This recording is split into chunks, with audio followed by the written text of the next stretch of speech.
हर बार की तरह इस बार भी इंतखाबी दौर में हिंदू बरादरी के लिए खुशी की खबर सामने आई है।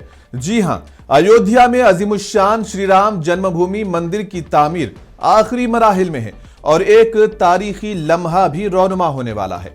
वजीर आजम नरेंद्र मोदी 25 नवंबर को अयोध्या में राम मंदिर की चोटी पर 21 फीट ऊंचा मजहबी परचम लहराएंगे।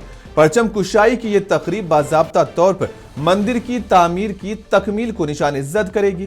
राम मंदिर तामीर समिति के चेयरमैन नृपेंद्र मिश्रा ने कहा कि परचम कुशाई के जरिए वजीर आजम दुनिया को यह पैगाम देंगे कि इंतजार अब खत्म हो गया है और उनका देरीना ख्वाब भी शर्मिंदा ताबीर हो गया है। इससे पहले वजीर आजम मोदी ने 5 अगस्त 2020 को राम मंदिर के लिए संग बुनियाद की तकरीब अंजाम दी थी और इसके बाद राम मंदिर अवाम के लिए मुकम्मल तौर पर खोल दिया जाएगा। याद रहे कि यह ऐलान एक ऐसे वक्त में हुआ है जहां मुल्क में एक तरफ मजहबी तनाव फैला हुआ है तो वहीं दूसरी जानिब बिहार में वोट चोर गद्दी छोड़ के इल्जामात से इंतखाबी माहौल भी गर्म है।